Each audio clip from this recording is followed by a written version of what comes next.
All right, this is a simple and fast review of the no drill front license plate holder from Optimo.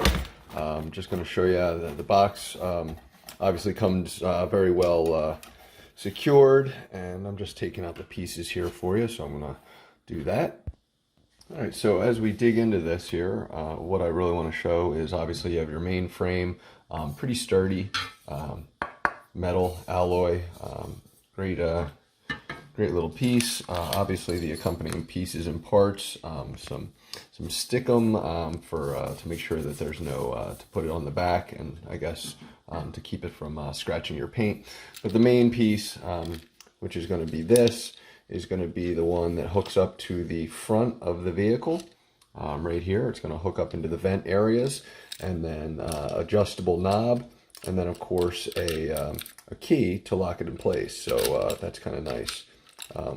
So what I'm going to do is I'm going to assemble it, and then I'm going to put it on the car and show you that. Alright, so the first thing we're going to want to do is find the flat screws, and we're going to put them in here, and what we want to do is just get that into the base.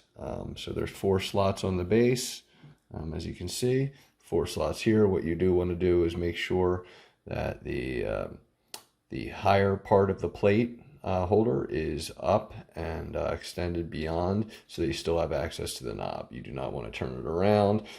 You want to make sure that the knob is accessible after you screw it in. So I'm going to screw those all in right now. All right, so the next thing we're going to do is we're going to take our two cushions, and we're going to tear off the sticky part. And what we want to do is just fit them on where we're going to be latching into the actual grill area. So there's 2 sizes.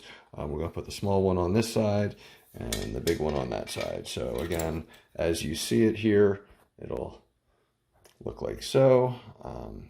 And we're just going to put sticky onto these just to make sure they are good. All right, with that addressed, what we're going to do is we're going to find 4 of these. This is going to be the bottom cap. That's going to be the top cap up there. And what we're going to do is literally just take one piece, drop it in. We're going to then find one of the screws, put a little spacer in there. Apologize for my dog growling. And we're just going to stick it in like so. And then we're going to screw it in to one of these pieces up here. So we'll have 4 of these to do, and once those are all set, we'll come back to the video. A slight correction just to clarify, what you would do is actually have the plate underneath here first. I'm not going to actually stick on a plate at the moment. I'm just going to demonstrate this, but I do want you to understand that a plate would go on here first before you start putting these pieces on, because this piece will actually just be holding the plate in place. Hope that clarifies. So we'll get these all screwed in, and then we'll work on putting it onto the actual Tesla. Once we have those done, what we're going to do is literally just pop the caps right on the top of each one, pop them in. I'm not going to do it for this part because I do want to still put a plate on, but not for this demonstration. So what I would do is just make sure they all fit properly, and then when you're ready, just pop them on in. Each one, again, all 4 would have a spot. So let's go put it on the car. So we're going to just do the install here. So what I'm going to do is try and get a sideways view here a little bit. But what I want to show you specifically is as this goes in, what we're going to do is we're going to make sure we turn this to the left.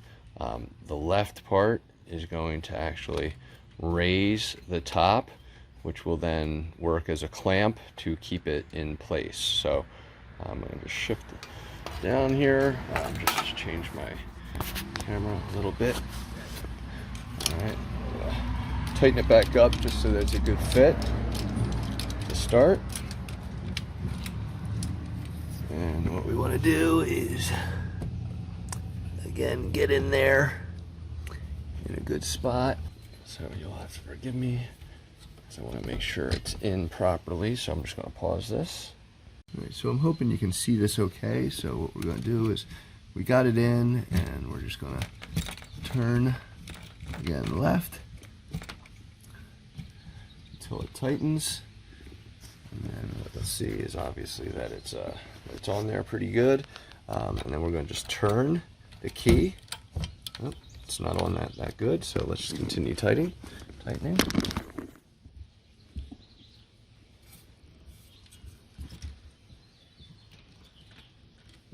It's locked, so something to note as we turn here and finish. I think we're getting into a good spot here. Yep, as it's tightened up here, you can kind of see what we're going to do is we're just going to turn the key, and the key itself is going to be what then holds it in place. So once we do that, then I can no longer turn the knob. So the knob is set. So we do that, and now it's anti-theft. So this will stay in place. It's pretty solid there. Obviously, we can adjust however we need to, get it in deeper if we want. But to me, that's really all there is to it. And I hope this review helps you with your buying decisions.